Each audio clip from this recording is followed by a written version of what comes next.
अस्सलाम वालेकुम नज़ीर प्रोग्राम आज मुबारक के साथ। आज बातचीत पाकिस्तान में जो हालात हैं उस पर भी होगी। शहबाज गिल केस इस तरह उसको जनाब आप दिखाया जा रहा है जैसे एक मैसेज दिया जा रहा हो और तशद्दुद भी किया जा रहा है। एक सेकंड में आपकी तरफ आता हूँ, मैं आता हूँ आपकी तरफ। तो इस पे बातचीत तो होगी। हमारे दोस्त भी एक हमारे साथ हैं, उनको भी लेंगे प्रोग्राम में। जी सर ये शहबाज गिल केस जो सामने आया हुआ है, अदालत ने मंडे तक के लिए कहा कि रिमांड जो है मुअत्तल कर दिया जाता है। तो ये मेरे ज़हन में तो जो चीज़ आई है कि मारना कम और घसीटना ज़्यादा, और एक डराया धमकाया जा रहा है, दूसरों को मैसेज दिया जा रहा है कि जनाब आपके साथ भी ये सलूक होगा। तो आप क्या कहते हैं? अच्छा सर, मैं अर्ज करना चाहता हूँ, मैं ये जो सारा हालात वाक़या था उसका पसे मंजर पेश मंजर दोनों अर्ज करूंगा, प्रोवाइडेड कि आप मेरी बात थोड़ी लेंथी होगी। इस बात शहबाज गिल साहब की तरफ भी आऊंगा मैं। सबसे पहले तो आपको मैं अर्ज करता हूँ, मेरा टॉपिक है ये समझने के निजामुद्दीन थे। एक निजामुद्दीन का प्रोग्राम था, रेडियो पाकिस्तान में आया करता था। अब मुझे निजामुद्दीन समझ ले दौरे हासिल का जी। तो ये अपना ये जो है ना, पुराने बुढ़ी कंजरिया और पुराने बरासी सब फारग हो रहे हैं। ये बुढ़ी कंजरिया, इसको मैं कहता हूँ जरदारी वगैरह को, और पुराने बरासी ये जो लफाफा थामू अपना ये तबका बुलावतिया रंगीला शाही के द्वार में भारी मजे लूटने वाले साफी नाम ने साफी, उनको कहता हूं मैं। सारे ये होता ये था 35 साल से ये ऐसा एक सिस्टम इन्होंने बनाया हुआ था कि ये अवाम की खुशहाली से, मुल्क और कौम की वेलफेयर से इनको कोई दिलचस्पी नहीं। इनको ये एजेंडा था कि लूट खसूट करो, बाहर दौलत स्मगल करो। वही तबका बुलाते के मौजूद चंद अफराद जो इनके आगे पीछे रहते थे, जो रंगीला शाही दौर के मुला दो प्यादा थे, उसमें बड़े बड़े साफियों के नाम आते, सारे इसी का चट्टे बटे इसी अपना माहौल के। तो बीच में खान साहब आ गए, तो उन्होंने समझा कि भाई ये क्या हुआ, ये तो हमारा सारा काम खराब हो गया। खान साहब का एजेंडा सर ये है, अब ये इन्होंने प्रोग्राम ये बनाया, बूढ़ी कंजरी जब हो जाती तो बहुत बूढ़ी, तो ऐसे शबाब में तो उसके लोग सारा उसको उसकी नखरे उठाते हैं, उसकी खिदमत करते हैं। जब कंजरी बूढ़ी हो जाती है, उस पर मुंह पर झुर्रियां पड़ जाती है, तो फिर वो फोश गालियां निकाल के अपनी तस्कीर पूरी करती है। आजकल इनका ये हालात है। तो ये अब आप देखो ना, 70 साल से उम्र चले गए, ये हुकूमत उसी अंदाज में करेंगे जिस तरह ये करते रहे। अल्लाह पाक ने खान साहब को भेज दिया, इसलिए भेज दिया कि इस मुल्क को संवारे। कायदे आजम ने पाकिस्तान बनाया था, जनाब खान साहब पाकिस्तान संवारने के लिए आए ये। और खान साहब का जो विजन है वो ये है, उन्होंने तरक्की याफ्ता तहजीब याफ्ता मुल्कों का उन्होंने मुतालिया किया हुआ है, अपने मुल्क और कौम को उसी मेयार पर ले जाना चाहते हैं। उनको रुपए पैसे की कोई गरज नहीं है। तो एक तो तबका मिलावटिया के खान साहब की टीम में जनाब साजिद गोंदल साहब का मैं जितना तारीफ करूं वो कम है। इतना वो नॉन स्टॉप टॉक करते हैं। अल्लाह ताला पता नहीं कहाँ इतना इल्म अल्लाह ताला ने उनको दिया है। मियां साहब खड़ी शरीफ वाले कहते हैं, एक इल्म दे जोरो कर दे ओ भी जाहिर दिसदा, जिस पर होवे अता इलाही इल्म दा छुपदा दिसदा। जो इल्म जिसके पास होता है वो नजर आ जाता है। ये गोदल साहब की मिसाल है। गोदल साहब अल्लाह उनको लंबी उम्र दे और उनको इसी तरह शादाब रखे। और जहां तक परवेज लाई साहब का तल्लक है, परवेज लाई साहब जहरी मुजाहिद है, उन्होंने हक अदा कर दिया। आज परवेज लाई साहब चीफ मिनिस्टर पंजाब ना बनते तो ये पीटीआई जो है ना, एक पेनल कोड में आ जाना था।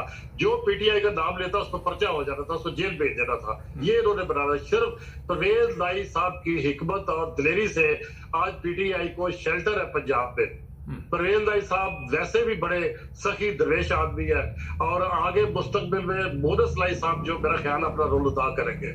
अच्छा ये बताइए, तो एक सवाल है यहाँ पे, पहले परवेज लाई करेगा फिर मोनस लाई करेगा, तो बात तो वही आ गई ना कि पहले मरियम है, फिर मरियम का बेटा है, पहले मरियम का बाप था, पहले दो दो जरदारी का दो ये दो सर, ये नहीं देखना कि करेक्टर बतेगा कैसा, लिबास से नहीं होता। देखो मैं आपको मिसाल देता हूँ, एक मलक फतेह मोहम्मद अवान थे जो कि मलक अमीर मोहम्मद अवान साहब के दामाद थे।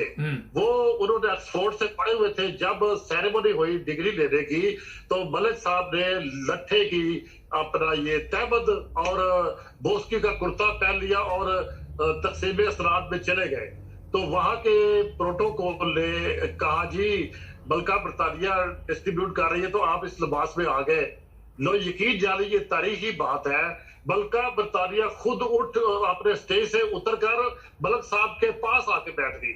मतलब ये है कि करैक्टर होता है, लिबास का कोई करैक्टर नहीं होता, करैक्टर इंसानियत का होता है। नहीं। अच्छा ये बात आपने बोली अच्छा सर, ये ठीक है। पाकिस्तान में जो इस वक्त मौजूदा सूरत हाल है, थोड़ी उससे भी बात करें। मलका की तो चलो आपने बता दी। आजकल जो शहबाज गिल के साथ हो रहा है, अदालतें जो है वो कहती जिसका रिमांड अभी लिया जाएगा, सोमवार से दोबारा शुरू होगा, तशद्दुद किया जा रहा है। आप इसे किस नजर से देखते हैं? सर मैं इस नजर से देखता हूँ, मुझे तो ये समझ से बाला क्या कोई दहशतगर्द है शहबाज गिल या कोई कातिल है।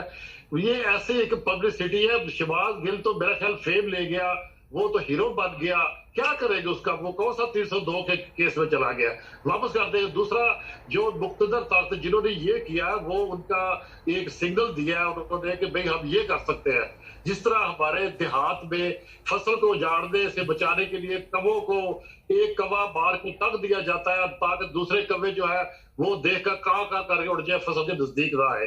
ये मेरा ख्याल है एक स्लोगन बनाया शहबाज गिल को, ये तो हम ये कर सकते हैं। अच्छा कुछ आप क्या समझते हैं ये जो कुछ भी ये राना सनाउल्लाह करता है या ऊपर से कोई इनको कह रहा है कि ये काम करो? तो राना सनाउल्लाह की बात भूली है सर, राना सनाउल्लाह बेचारा वो तो कुछ भी नहीं है। नहीं तो इसका मतलब ये फिर ऊपर से जिन लोगों ने ये गवर्नमेंट तब्दील की है वो ऑर्डर देते हैं कि इनको मारो। सर मैं बताऊं कि ये खान साहब मुझे एक दफा मिले थे जब रेबस डेवस ने जनाब वाला पाकिस्तान के 2 शहरियों को शहीद किया था। उस वक्त क्यादी चीफ आर्मी स्टाफ था। ये लाहौर में गुलशन रावी में उनका घर था। खान साहब मुझे गली में खड़े मिले, चंद अफराद थे, मैं भी मौजूद था। मैंने दुआ सलाम ली खान साहब से और खान साहब से ये कहा, खान साहब तहरीक इंसाफ बहुत बड़ा नाम है, ये इंशाल्लाह जरूर जाएगी ऊपर। तो उस वक्त खान साहब का कुछ भी नहीं था। तो एक मेरी मुलाकात वो हुई, एक अब मुलाकात करने का ख्वाहिशमंद हूं मैं खान साहब से, और अल्लाह करे मेरी आवाज उन तक पहुंच जाए।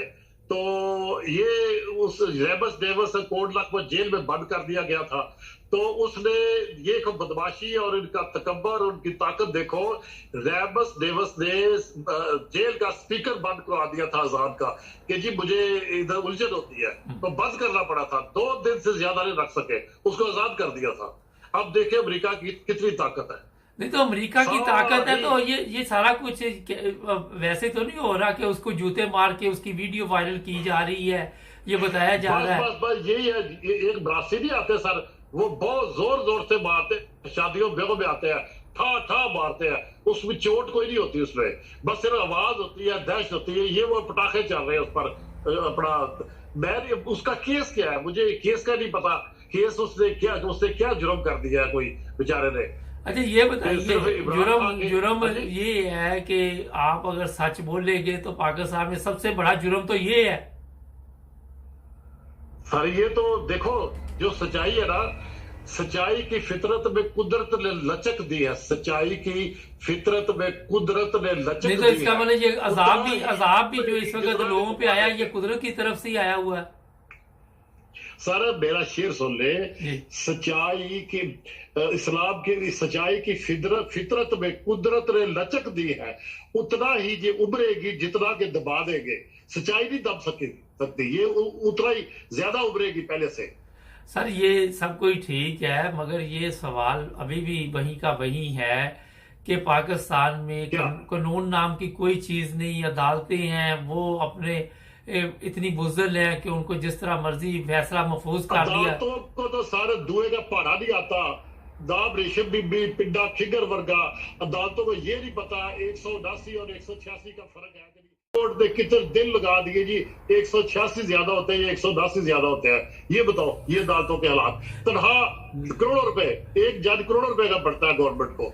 और अदल इंसाफ के मामले में देखो ये जज अगर जरी मुजाहिद बन जाए, अगर जज अगर इंसाफ के ओहदा है इंसाफ पर बैठ जाए, अदालत कुर्सी है इंसाफ पर बैठ जाए और इंसाफ करे अपने अल्लाह को हाजिर नाज़िर जानकर, तो ये हालात कभी ना हो। अच्छा एक सवाल है, आपने देखा उस दिन शहबाज गिल को पंजाब पुलिस लेके भी जाना चाहती थी और इस्लामाबाद पुलिस फिर रेंजर्स को भेजा गया, तो इसका मतलब है ये परवेज लाई लाहौर में किसी को भी ये गिरफ्तार करना चाहे तो रेंजर्स आएगी और वो गिरफ्तार करके लेके जाके इस्लामाबाद की पुलिस के हवाले कर सकती है।